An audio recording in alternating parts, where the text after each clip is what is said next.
Image news का प्रायोजक dish home Fibernet presents mega 5 खुशीको अपग्रेड।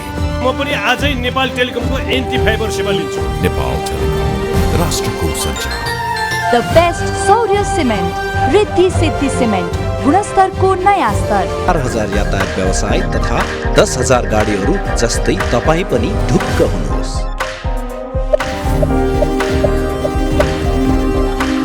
जगदम्बा सुपर साइन तथा ग्याल्वा प्लस जस्ता पाता जीवन भरको भरोसा र नयाँ जमानाको ग्लो एन्ड लभली।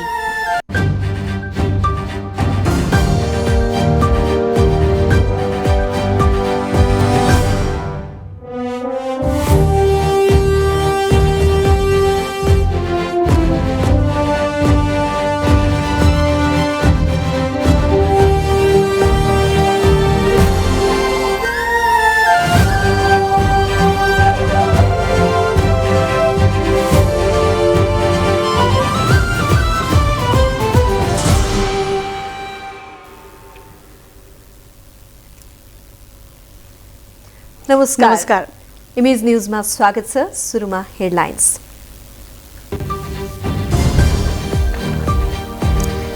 निर्वाचन आयोगले तोकेको आचार संहिताको धज्जी उडाउँदै मुलुकभर नारा जुलुस सहित उम्मेदवारको मनोनयन। हालसम्म 60,950 उम्मेदवारको मनोनयन। चुनावी माहौलसँगै मतदातामा उत्साह, मतदाता फकाउन उम्मेदवार पिच्छेका आश्वासन। विधिवत उम्मेदवार चयन नभएको भन्दै सिन्धुपाल्चोक र खोटाङमा झडप। गठबन्धन विपरीत विद्रोही उम्मेदवारलाई सहमतिमा ल्याउने गठबन्धन दलको विश्वास। गठबन्धन सफल रहेको माओवादी निष्कर्ष।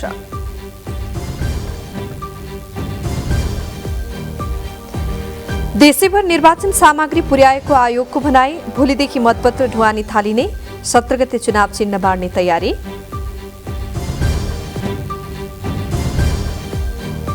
युक्रेनले उपयुक्त हतियार समर्थन पाए रुस विरुद्धको लडाईँ जित्ने अमेरिकी दावी। सबै खाले सहयोगको प्रतिबद्धता।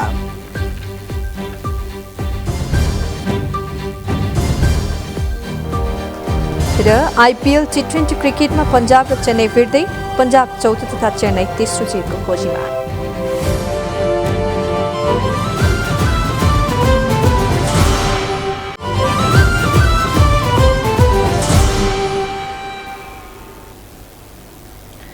इमेज न्यूज अब विस्तारमा। स्थानीय तह निर्वाचनका लागि मनोनयनको अन्तिम दिन आज देशैभर उत्साहजनक रूपमा उम्मेदवारी मनोनयन सम्पन्न भएको छ। निर्वाचन आयोगले पछिल्लो पटक उपलब्ध गराएको विवरण अनुसार 60,950 जनाले मनोनयन पत्र दर्ता गराएका छन्। जिल्लाबाट अन्तिम विवरण आउन भने बाँकी नै रहेकाले उम्मेदवारको संख्या केही बढ्ने आयोगले जनाएको छ। देशभर 293 नगरपालिका छन्। निर्वाचन आयोगको विवरण अनुसार 1914 जनाले प्रमुख मेयर पदमा मनोनयन दर्ता गराएका छन्। उपप्रमुख उपमेयर पदमा 1173 जनाको मनोनयन परेको छ। त्यसैगरी कुल 460 गाउँपालिकाको अध्यक्ष पदमा 1944 जनाले मनोनयन पत्र दर्ता गराएका छन्।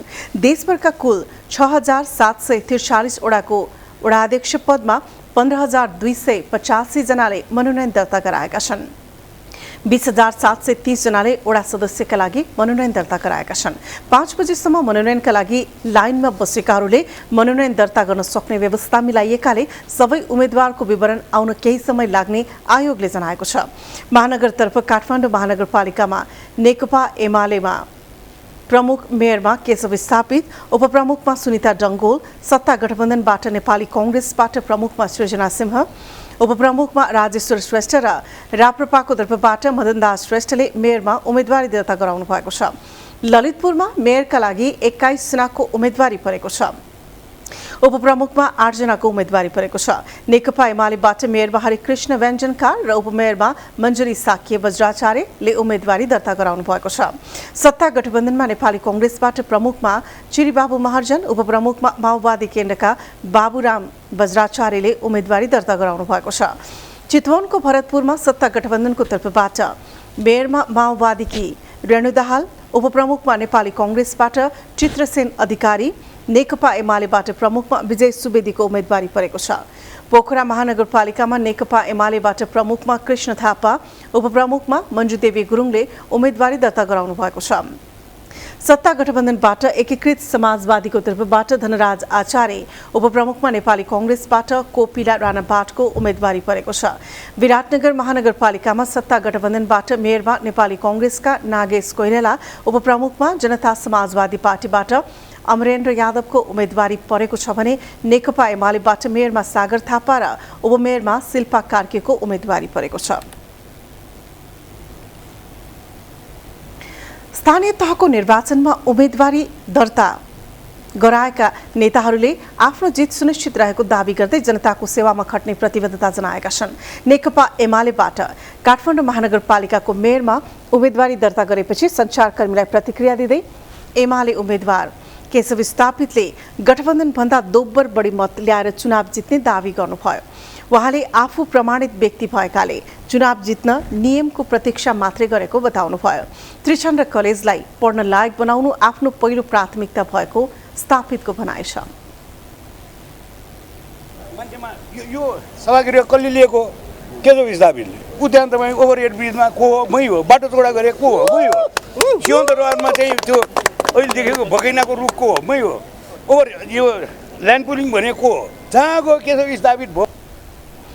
यस्तै उपमेयरमा नेकपा एमालेबाट सुनिता डङ्गोले उम्मेदवारी दर्ता गराउनु भएको छ। उहाँ काठमाडौँमा सन् 2011 की मिस नेवा हुनुहुन्छ। उहाँले एमालेले देशको विकासका लागि युवा पुस्ता अघि सारेकाले आफू नेकपा एमालेसँग जोडिएको बताउनुभयो। हामी सबै युवाहरू हामी पृथक छौँ। हामी सबैजनाले हाम्रो उद्देश्य पूरा गर्नुपर्छ भन्ने आवाज उठाइरहँदा हामी पनि पदको लागि लोभ गरिरहने हो, तछाड मछाड गरिरहने हो भने हामी कतै पनि पुग्दैनौँ। मेरो लागि हामी सबैजनाको लागि पदभन्दा बढी उद्देश्य ठुलो हुनुपर्छ। महानगरपालिकाको प्रमुखमा 5 दलीय गठबन्धनको तर्फबाट उम्मेदवारी मनोनयन गराउनु भएकी नेपाली कांग्रेस उम्मेदवार सिर्जना सिंहले काठमाडौँलाई व्यवस्थित सफा र सुन्दर बनाउने बताउनुभयो। उहाँले काठमाडौँमा अझै महिलालाई सम्मानजनक व्यवहार नभएको भन्दै महिलाको हक हितमा काम गर्ने प्रतिबद्धता जनाउनुभयो। सिंहले काठमाडौँवासी विदुर पुरुषका लागि भत्ता उपलब्ध गराउने बताउनुभयो।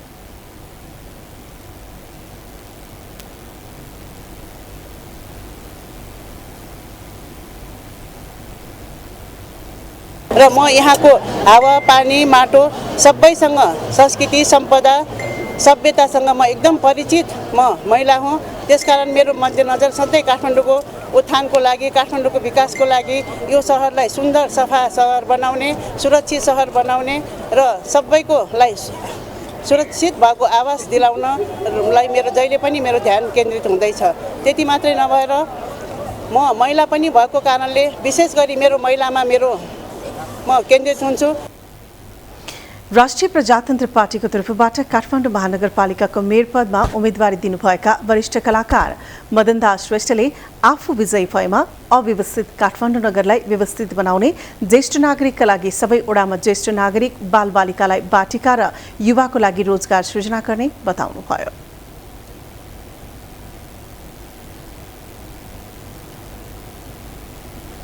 मूल अहिले एजेन्डा भनेको चाहिँ यो महानगरको अव्यवस्थित फोहोर मैलालाई यसले स्थायित्व रूपमा यसलाई व्यवस्थित गरेर महानगरलाई दुर्गन्धबाट मुक्त गराउने मेरो एउटा त्यो एजेन्डा छ।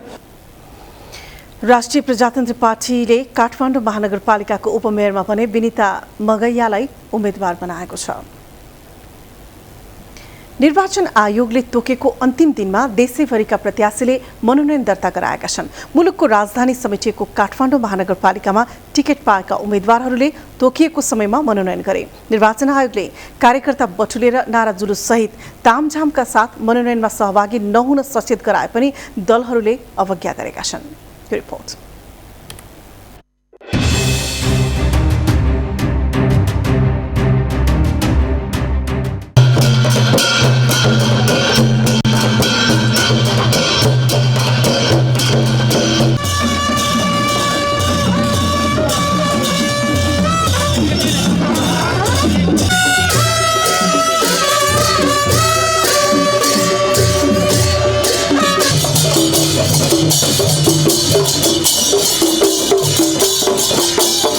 वैशाख 30 गते हुने स्थानीय तह निर्वाचनको लागि दलहरूका उम्मेद्वार मनोनयन दर्ताको दृश्य हो यो। स्थानीय नेतृत्वको लागि देशैभर मनोनयन दर्ताको समयसीमा अवधिभर उम्मेद्वारहरूको मनोनयन दर्ता क्रममा अनियन्त्रित भिडभाड देखियो।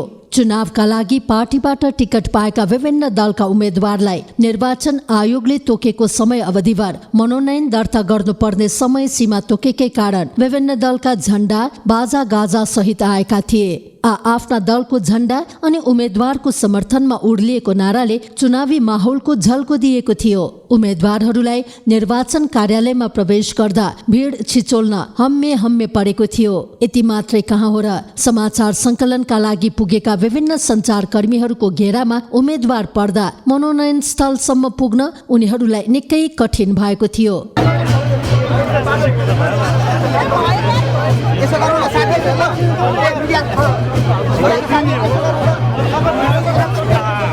नेपाली कांग्रेस, नेकपा एमाले, राप्रपा लगायत अन्य दलका उम्मेद्वारहरूले बिहान 10 बजेदेखि तोकिएको समयमा उम्मेद्वारको मनोनयन दर्ता गरेका हुन्। गठबन्धन दलबाट साझा उम्मेद्वारको घोषणा गरिए पनि अन्य दलका कार्यकर्ताहरूको उपस्थिति थिएन। मनोनयन दर्ताको पहिलो दिन साना दलका केही उम्मेद्वारहरूले मनोनयन दर्ता गरेका थिए। मूलधारको दलले उम्मेद्वार टुङ्ग्याउन विलम्ब गर्दा पहिलो दिनभन्दा अन्तिम दिन भने मनोनयन गर्नेको निकै ठूलो भिड लागेको थियो। काठमाडौँमा मात्र होइन,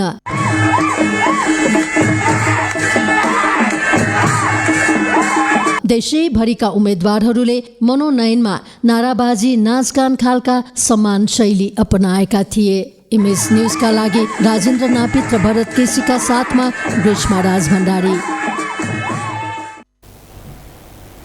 364 दिन नेता र राजनीतिक दललाई धारे हात लगाए पनि चुनावी प्रक्रियामा भने नेपाली जनताको सक्रियता उत्साहजनक देखिने गरेको छ। सुगम शहरी इलाका मात्र होइन, अत्यन्तै दुर्गम ठाउँमा पनि मतदाताको उत्साह र जोश हेर्न लायक हुन्छ। स्थानीय निकायका उम्मेद्वार मनोनयनका क्रममा देखिएको बाक्लो उपस्थितिलाई त्यसैको पछिल्लो कडी मान्न सकिन्छ। रिपोर्ट।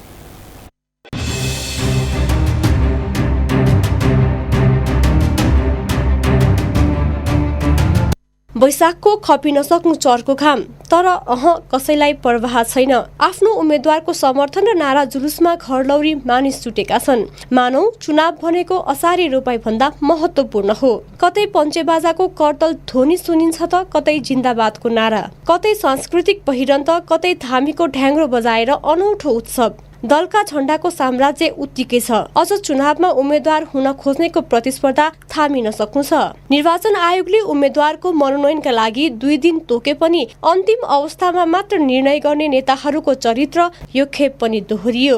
चुनावमा कसको पल्ला भारी होला, को विजयी हुने हो, को माथि घात, अन्तर्घात, प्रतिघात होला। चुनिएका जनप्रतिनिधि मतदाताप्रति कति इमान्दार हुने हुन्, मतको बिक्री दर के होला, त्यसको हिसाब किताब पछि होला। त्यसै पनि चुनावलाई लोकतन्त्रको सुन्दर पक्ष मानिन्छ। जतिसुकै प्रतिकूल अवस्थामा घोषणा गरिएका चुनावमा पनि मतदाताको उत्साहजनक उपस्थितिलाई नेपाली जनताको चेतना स्तर उच्च रहेको रूपमा मूल्याङ्कन गर्ने गरिन्छ। स्थानीय निकाय निर्वाचनमा स्वतन्त्र, साना भन्दा साना दल, गठबन्धन होस् या मूल प्रवाहमा रहेका ठूला दलले एकल उम्मेदवारी घोषणा सबै मञ्चमा उम्मेद्वारका समर्थकको वैरो लागेको देखिन्छ। राजनीति शास्त्रले भन्छ जनता गलत हुँदैनन्, तर मतदानका दिन विवेक नपुर्याउँदा बाँकी दिन पछुताउने घडीप्रति सचेत रहने शुभ सायद यिनै दिन हुन्। बाहिर चुनाव सामान्य देखिए पनि जनताले तिरेको करबाट अरबौं रुपियाँ ओछ्याएर चुनाव गरिन्छ। पेट काटेर गरिने चुनाव जनताको भाग्य फैसलासँग जोडिनुपर्छ, हैन भने आफूले मतदान गरेका उम्मेद्वार विरुद्ध कटाक्ष गर्ने नियतिको अन्त्य कहिल्यै नहुने निश्चित छ। इमेज न्यूजका लागि मीरा बस्नेत, काठमाडौँ। स्थानीय तह निर्वाचनमा टिकटका आकांक्षी धेरै भएपछि केही स्थानमा आफ्नै दल र प्रतिस्पर्धी दलबीच झडप भएका छन्। आकांक्षी धेरै भएपछि दलहरूले नेता कार्यकर्ताको व्यवस्थापन गर्न नसक्दा झडप भएका हुन्। सिन्धुपाल्चोकको चौतारा नगरपालिकामा नेकपा माओवादी केन्द्रबाट टिकट पाउने र नपाउने पक्षबीच झडप भएको छ। उम्मेदवारी दर्ता गर्न जाने पक्ष र अर्का पक्षबीच घम्साघम्सी हुँदा स्थिति नियन्त्रणमा लिन नेपाल प्रहरी र सशस्त्र प्रहरी बललाई परिचालन गरिएको थियो।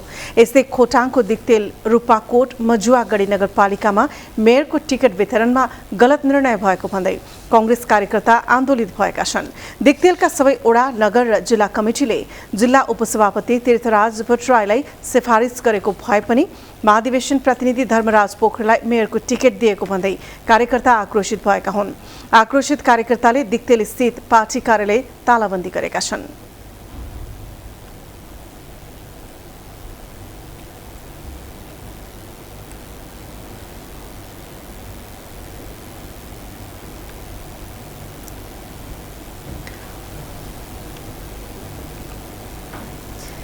गोर्खा नगरपालिकाको मेयरका लागि नेपाली कांग्रेसबाट विश्वदेव श्रेष्ठले पाएको टिकट राजन राज पन्तलाई दिएको छ।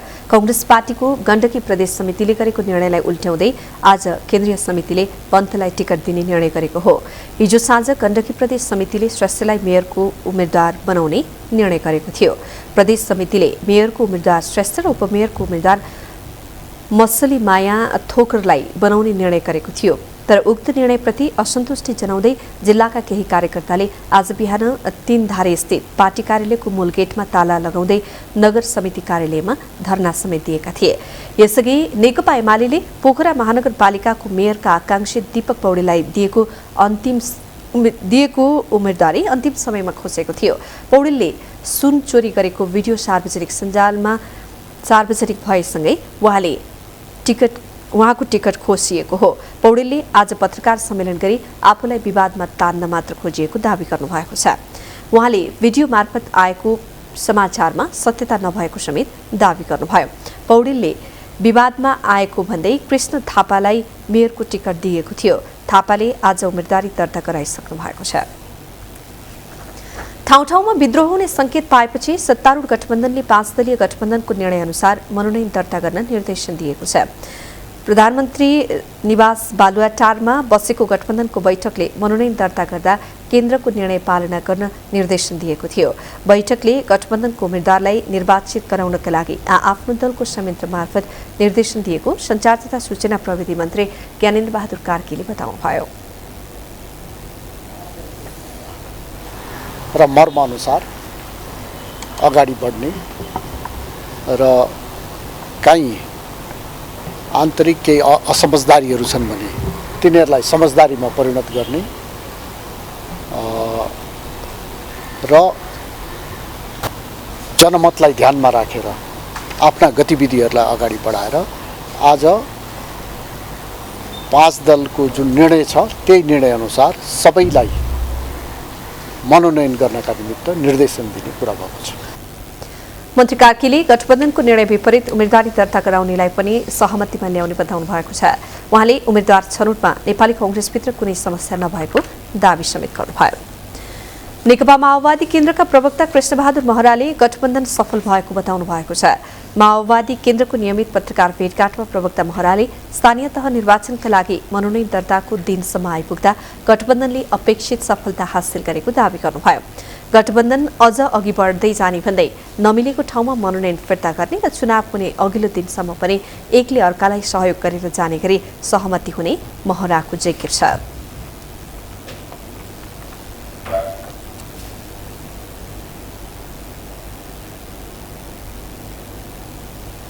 पार्टीको भित्र पनि मिलेको छैन, पार्टीको बिच पनि मिलेको छैन, केही प्रक्रिया अझ पनि जारी छ र यो मिल्ने क्रम बेलुकीसम्म अगाडि बढ्छ। बेलुकीसम्म मात्र होइन, आज मात्र होइन, 16 गतेसम्म मनोनयन फिर्ताको कार्यक्रम छ। 29 गतेसम्म ट्यासिट अन्डरस्ट्यान्डिङ हाम्रो बिचमा एकले अर्कालाई सहयोग गर्ने भन्ने पनि हुनसक्छ। महराले पार्टीले केन्द्रीय तहबाट घोषणापत्र सार्वजनिक नगर्ने बताउनुभयो। स्थानीय विशेषतामा आधारित रहेर स्थानीय तह आफैले घोषणापत्र सार्वजनिक गर्ने उहाँको भनाइ छ। स्थानीय स्तरबाटै घोषणापत्र आफ्नो विशेषतामा निकाल्ने भनेका छन्। विशेषतामा आधारित भएर आफ्नो स्थानीय इलाका र स्थानीय निकायले घोषणापत्र निकाल्नेछन्। उहाँले माओवादीमा पार्टी प्रवेशको लहर चलेको भन्दै गठबन्धन दलहरूबीच सहमति नभए पनि गठबन्धनका दलहरूले एमालेसँग निर्वाचनमा सहकार्य नगर्ने प्रश्न गर्नुभयो। निर्वाचन आयोगले 77 जिल्लामा निर्वाचन सामग्री पठाउने काम पूरा गरेको जनाएको छ। आयोगले 63 जिल्लाका लागि 1,54,83,000 गरी करिब 80% मतपत्रको छपाई सकिएको जानकारी दिएको छ। बाँकी जिल्लाको मतपत्र छाप्ने क्रम जारी छ। निर्वाचनका लागि 1,94,00,000 मतपत्र आवश्यक पर्ने आयोगको अनुमान छ। आयोगले भोलिदेखि मात्र मतपत्र ढुवानी गर्ने जनाएको छ। आयोगले निर्वाचन आचार संहिताको पूर्ण पालना गर्न सम्बन्धित सबै पक्षलाई सचेत समेत गराएको छ।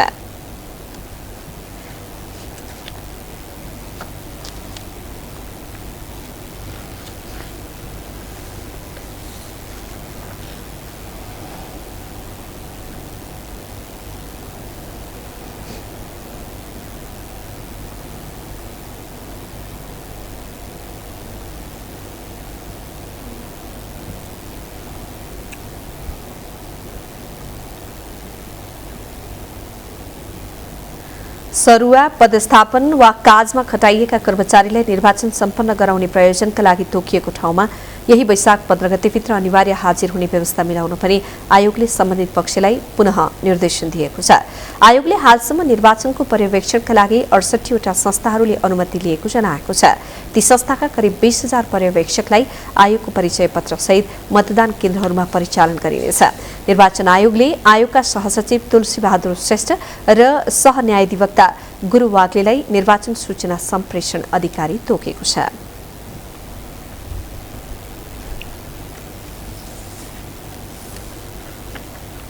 इमेज न्यूजमा अब पालो ब्रेकको, त्यसअघि बाँकी हेडलाइन्स। आज वैशाख 12 गते महाविनाशकारी भूकम्पको स्मरण। काठमाडौँको घना बस्तीमा सम्पदा र नागरिकका घरलाई अझै टेकोको भर। चुनावको मुखमा नेपाल प्रहरीका महानिरीक्षक सहित 19 उच्च प्रहरी अधिकारी अनिवार्य अवकाशमा जाँदै, राजनैतिक भागभण्डाबाट जोगाउने जोखिम। र निर्माणाधीन पुल सडक पूरा गर्ने गरी बजेट प्रस्ताव गर्न अर्थमन्त्री शर्माको निर्देशन। निर्यात प्रतिस्थापनका लागि उत्पादन वृद्धि र रोजगारी सृजना कार्यक्रममा जोड।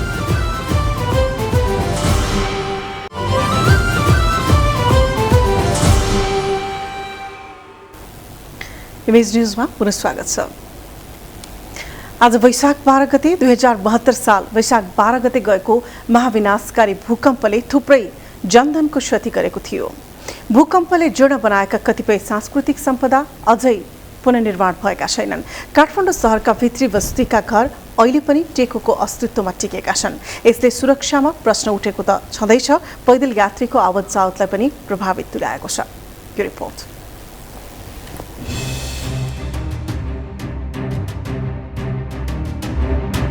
यो काठमाडौँको बसन्तपुरमा रहेको 80 वर्ष पुरानो संस्कृत विश्वविद्यालय गत 2072 वैशाख 12 गतिको महाविनाशकारी भूकम्पले जीर्ण बनाएपछि विगत 7 वर्षदेखि 14 वटा टेकोको भरमा राखिएको छ। विश्व सम्पदा क्षेत्र आन्तरिक तथा बाह्य पर्यटकको विशेष आकर्षण क्षेत्रमै रहेको काठको कलात्मक उक्त भवन अझै कहिले निर्माण हुने हो यकिन हुन सकेको छैन। धेरै मानिसको चाप हुने यस क्षेत्रका सांस्कृतिक सम्पदा अवलोकन गर्न आउनेदेखि लिएर वर्षौंदेखि व्यापार व्यवसाय गर्दै आएका व्यक्तिहरूले समेत जोखिम मोल्नु परेको उनीहरूको गुनासो छ। देशका सांस्कृतिक धरोहरको रक्षामा राजनीतिक नेतृत्व चुकेको पैदल यात्रीहरूको दृष्टिकोण छ।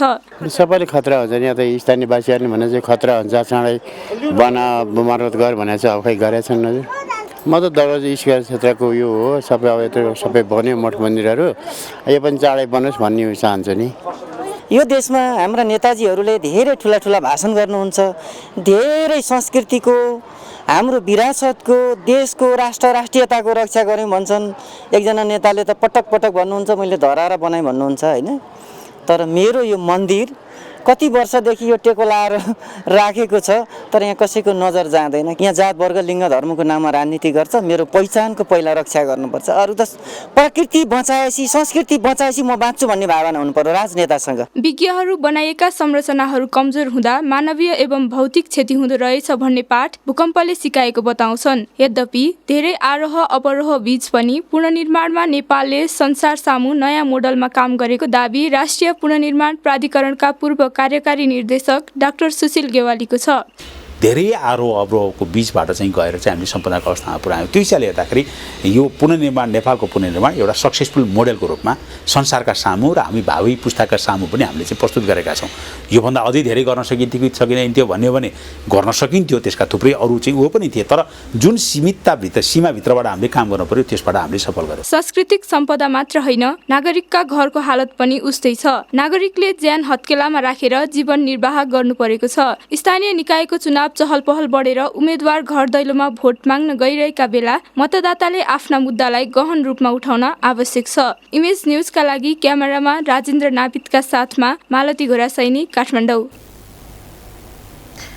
एक हप्तापछि प्रहरी महानिरीक्षक शैलेश थापा सहित नेपाल प्रहरीको 98औं टोलीका 19 जना प्रहरी अधिकारी एकसाथ अवकाशमा जाने भएका छन्। 2049 साल वैशाख 19 मा प्रहरी निरीक्षकबाट सेवा प्रवेश गरेका प्रहरी महानिरीक्षक क्षेत्री, प्रहरी अतिरिक्त महानिरीक्षक, प्रहरी नायब महानिरीक्षकदेखि प्रहरी वरिष्ठ उपरीक्षकसम्मका रहेका छन्। यो तहका प्रहरी वरिष्ठ अधिकारीहरू घर जाने संयोग जुरेको पहिलो पटक हो। यो रिपोर्ट।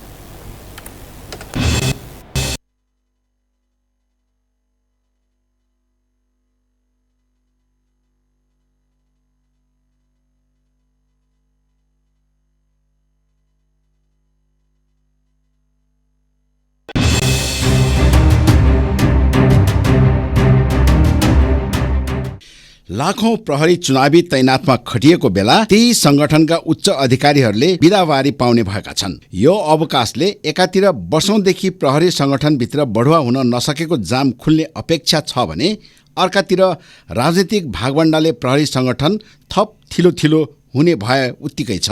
नयाँ वर्षसँगै प्रहरी महानिरीक्षक क्षेत्री, प्रहरी अतिरिक्त महानिरीक्षक हरिबहादुर पाल, निरज बहादुर शाही, प्रद्युम्न कार्की र बसन्त कुमार पन्तले अवकाश पाउँदैछन्।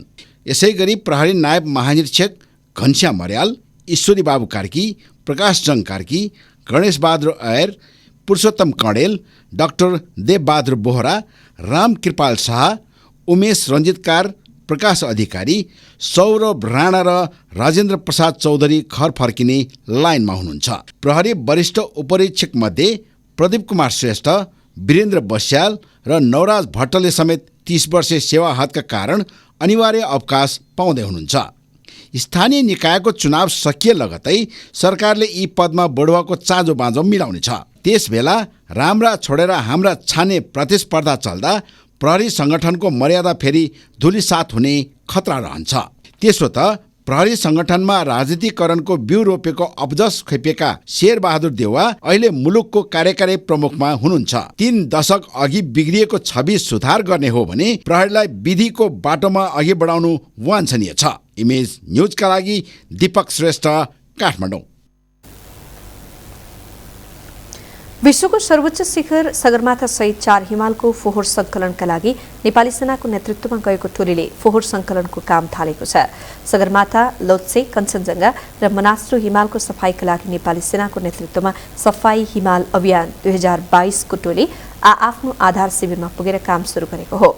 सगरमाथा र लोत्सेमा खटिएको टोली वैशाख 1 गते, कञ्चनजङ्घामा खटिएको टोली 8 गते र मनास्लुमा खटिएको टोली 9 गते आधार शिविर पुगेका छन्। बेस क्याम्प पुगेपछि ती टोलीले फोहोर संकलन कार्य सुरु गरेका छन्। स्थानीय सरकार र सरोकारवाला संघ संस्थासँगको समन्वयमा जेठ 22 गतेसम्म फोहोर संकलन अभियान सञ्चालन हुनेछ।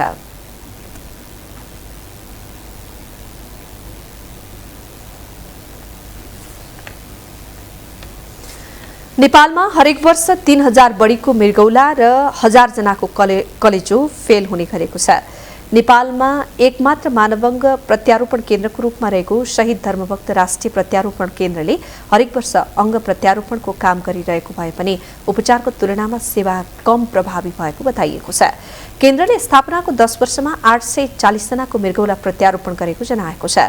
मासिक 500 बढीले मृगौला प्रत्यारोपण गराउन केन्द्रमा निवेदन दिए पनि पर्याप्त पूर्वाधार र जनशक्तिको अभावमा करिब 200 जनाको मात्र मृगौला प्रत्यारोपण गर्न सक्ने केन्द्रका निर्देशक डाक्टर पुकार चन्द्र श्रेष्ठले जानकारी दिनुभयो। उहाँले राज्यले 7 प्रदेशमा मानवङ्ग प्रत्यारोपण केन्द्रको स्थापना गर्न सके मात्र देशभरका मृगौलाका रोगीले सहज उपचार पाउने दावी गर्नुभयो। उहाँले काठमाडौँका अन्य केही सरकारी अस्पतालमा पनि मृगौला प्रत्यारोपणको व्यवस्था भए पनि महँगो उपचारका कारण सबै नागरिकले पर्याप्त सेवा पाउन नसकेको बताउनु भएको छ। सरकारले निःशुल्क डायलिसिस गर्ने भने पनि उपचार प्रक्रियामा लाग्ने औषधिको पनि बिरामी आफैले खर्च बेहोर्नु पर्ने भएकाले महँगो भएको केन्द्रका निर्देशक श्रेष्ठले बताउनुभयो। उहाँले मृगौला र कलेजोको उपचारलाई देशभर सहज बनाउन सके वार्षिक 2 अर्ब बढी रकम विदेशीबाट रोकिने दावी समेत गर्नुभएको छ। अब बिजनेस न्यूज। बिजनेस न्यूज का प्रायोजक मेरो देश मेरो जगदम्बा सिमेन्ट। सर्वोत्तम सिमेन्ट, सर्वोत्तम मजबुती। आगामी आर्थिक वर्षको बजेट निर्माणलाई तीव्रता दिइरहेको अर्थ मन्त्रालयले आज विभिन्न मन्त्रालयहरूसँग छलफल गरेको छ। वन मन्त्रालयसँगको छलफलमा अर्थमन्त्री जनार्दन शर्माले वनको विनाश नगरी अधिकतम प्रयोग गर्नमा जोड दिनुभयो। उहाँले विदेशबाट ठूलो परिमाणमा काठ आयात भएको भन्दै नेपालकै वनमा रहेको काठको उपयोग गरी विदेशबाट हुने आयात रोक्ने कार्यक्रम ल्याउन सुझाव दिनुभएको छ। भौतिक पूर्वाधार तथा यातायात मन्त्रालयसँगको छलफलमा मन्त्री शर्माले केन्द्र, प्रदेश र स्थानीय तहले कस्ता सडक आयोजना निर्माण गर्ने भन्ने विषयमा यकिन गरेर बजेट र कार्यक्रम प्रस्ताव गर्न निर्देशन दिनुभयो। निर्माणाधीन पुल सडकलाई टुङ्ग्याउने गरी बजेट प्रस्ताव गर्न आग्रह गर्नुभएको छ। उद्योग मन्त्रालयले नीति कार्यक्रम र बजेटमा समावेश गर्नुपर्ने विषयमा प्रस्तुति दिएको थियो। प्रस्तावित कार्यक्रमबाट 25,400 रोजगारी सृजना हुने, नयाँ ठाउँमा विशेष औद्योगिक क्षेत्र स्थापना गर्नुपर्ने, भएका औद्योगिक क्षेत्रलाई मर्मत समार गर्ने र पेट्रोलियम पाइपलाइन विस्तार गर्ने लगायतका छन्। सो छलफलमा अर्थमन्त्री शर्माले निर्यात प्रतिस्थापनका लागि उत्पादन वृद्धि र रोजगारी सृजनाका कार्यक्रम थपेर ल्याउन आग्रह गर्नुभयो।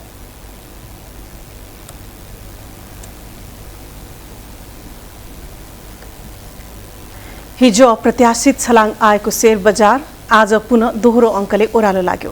हिजो 96 अङ्कले उकालो लागेको बजार परिसूचक नेप्से आज उतार चढाव हुँदै 35 अङ्कले ओह्रालो लागेर 2386 कायम भएर थामियो। कारोबार पनि हिजो 2.5 अर्ब नागेकोमा आज 2 अर्बमा सीमित हुन पुग्यो।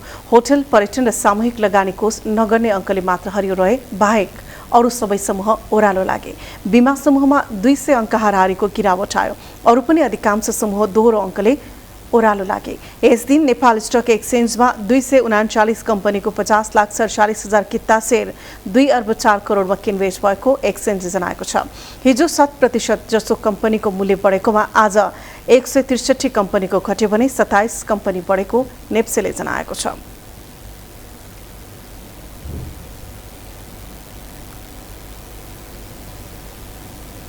उपराष्ट्रपति नन्दबहादुर पुनले सिनामङ्गल स्थित एभिएसन म्युजियमको अवलोकन गर्नुभएको छ। उहाँले एभिएसन म्युजियममा गरिएको विज्ञान प्रदर्शनी कार्यक्रमका लागि उहाँ पुग्नु भएको थियो। पुनले एभिएसन म्युजियममा पुगेर नयाँ, रोचक र उत्साहपूर्ण काम देख्न पाएको बताउनुभयो। 2071 साल फागुन 20 गते अवतरणका क्रममा त्रिभुवन विमानस्थलमा चिप्लिएर दुर्घटना भएको टर्किस एयरको अत्याधुनिक हवाई जहाज एयरबस 330 विमानलाई संग्रहालयमा परिणत गरिएको छ। 25 अर्ब 64 करोड नेपाली रुपैयाँ बराबर पर्ने करिब 8 महिनामै उडेको सो विमान क्याप्टेन वेद उप्रेतीको पहलमा संग्रहालयमा परिणत भएको हो। सिनामङ्गलको सडक छेउमा रहेको सो संग्रहालय नेपालको पहिलो हो। यसभित्र विभिन्न देशका थरीथरीका नमुना जहाजको संग्रह राखिएको छ। विश्वकै रेकर्डमा यति ठूलो एयरबसमा संग्रहालय बनाइएको पहिलो भएको बताइएको छ। यो म्युजियम वेद उप्रेती ट्रस्ट र नेपाल नागरिक उड्डयन प्राधिकरणको सहकार्यमा बनेको हो। जहाज संग्रहालयभित्र 5 खण्ड छन्। करिब 7 करोडको लागतमा संग्रहालय बनाइएको जनाइएको छ। वीरगञ्ज नाकाबाट हुने निर्यातमा उल्लेख्य वृद्धि भएको छ। गत आर्थिक वर्षको 9 महिनाको तुलनामा चालु आर्थिक वर्षको सोही अवधिमा नेपाली वस्तुको निर्यात 120% बढेको हो। यस अवधिमा 69 अर्ब 70 करोड 67 लाख रुपियाँ बढी मूल्यको नेपाली वस्तु यो नाकाबाट निर्यात भएको छ। गत वर्ष यसै अवधिमा 31 अर्ब 76 करोड 46 लाख मूल्य बराबरको नेपाली वस्तु निर्यात भएको थियो। वीरगञ्ज नाका हुँदै भारत तथा तेस्रो मुलुकतर्फ निकासी हुने मुख्य वस्तुमा बदमासको प्रशोधित तेल, प्रशोधित पाम ऑयल, फलफूलको जुस, सूर्यमुखीको प्रशोधित तेल, दालमोट, कपडा लगायतका वस्तु रहेको वीरगञ्ज भन्सार कार्यालयले जनाएको छ। गत आर्थिक वर्षको पहिलो 9 महिनाको तुलनामा चालु वर्षको सोही अवधिमा करिब 25% बढी राजस्व सङ्कलन भएको छ। गत आर्थिक वर्षको पहिलो 9 महिनामा 1 खर्ब 24 अर्ब 77 करोड 52 लाख राजस्व सङ्कलन भएको थियो भने यस आर्थिक वर्षमा 1 खर्ब 55 अर्ब 38 करोड 29 लाख राजस्व सङ्कलन भएको वीरगञ्ज भन्सार कार्यालयले जनाएको छ।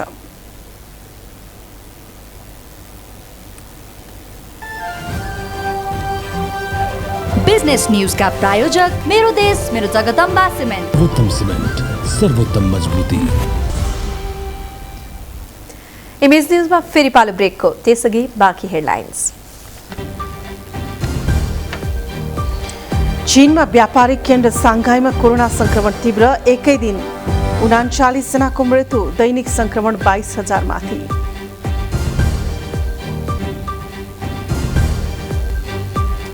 र राष्ट्रिय खेलकुद परिषदका सदस्य सचिव घिसिङद्वारा खेलाडी कल्याणकारी कोषलाई 2 लाख बढी आर्थिक सहयोग, मुद्दा अवधिभरको सेवा सुविधा कोषलाई प्रदान।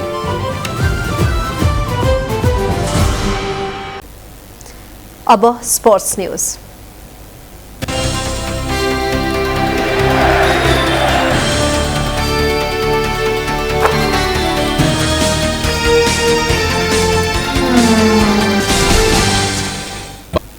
राष्ट्रिय खेलकुद परिषदका सदस्य सचिव टङ्कलाल घिसिङले राष्ट्रिय खेलाडी कल्याणकारी कोषलाई आर्थिक सहयोग गर्नुभएको छ। आज त्रिपुरेश्वर स्थित राष्ट्रिय तथा अन्तर्राष्ट्रिय खेलाडी संघमा आयोजित कार्यक्रममा नवनियुक्त सदस्य सचिव घिसिङले सो कल्याणकारी कोषलाई नगद 2,09,114 रुपियाँ हस्तान्तरण गर्नुभयो। अदालतको फैसलापछि काममा फर्किएका उहाँले मुद्दा अदालतमा विचाराधीनको अवधिमा 3 महिना 16 दिनको सेवा सुविधाको पैसालाई राष्ट्रिय खेलाडी कल्याणकारी कोषलाई प्रदान गर्नुभएको थियो। पूर्व सदस्य सचिव रमेश कुमार सिलवालको सदस्य सचिवको पुनर्बहालीका लागि अदालतमा मुद्दा दायर भएपछि घिसिङको नियुक्तिलाई अदालतले तत्काल रोक्न भनेको थियो। पछि अदालतले रमेश कुमार सिलवालको मुद्दा खारेज गरेपछि घिसिङ पुनः काममा फर्कनु भएको हो। सोही बीचको अवधिको सेवा सुविधा बापतको पारिश्रमिक खेलाडीहरूकै लागि सहयोग पुगोस् भन्ने उद्देश्यका साथ खेलाडी कल्याणकारी कोषलाई प्रदान गरिएको सदस्य सचिव घिसिङले बताउनुभयो।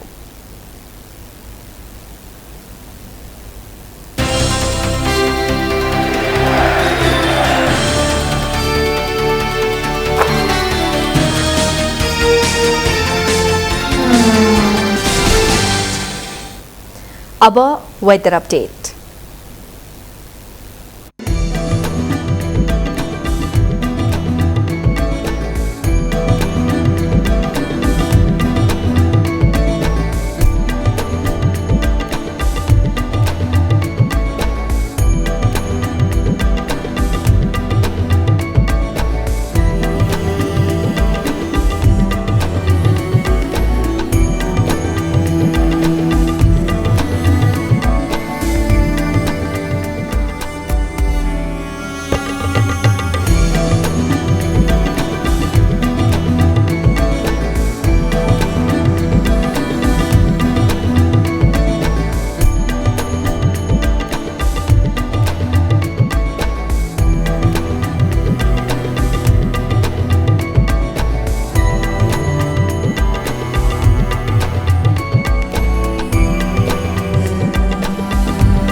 अब अन्त्यमा हेडलाइन्स फेरि एकपटक।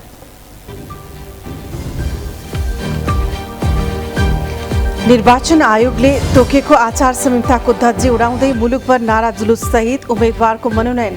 हालसम्म 60,950 उम्मेद्वारको मनोनयन।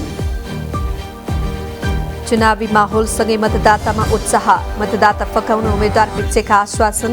विधिवत उम्मेद्वार चयन नभएको भन्दै सिन्धुपाल्चोक र खोटाङमा झडप। गठबन्धन विपरीत विद्रोही उम्मेद्वारलाई सहमतिमा ल्याउने गठबन्धन दलको विश्वास। गठबन्धन सफल रहेको माओवादी निष्कर्ष। देशैभर निर्वाचन सामग्री पुर्याएको आयोगको भनाई। भोलिदेखि मतपत्र ढुवानी थालिने। 17 गते चुनाव चिन्ह बाँड्ने तयारी।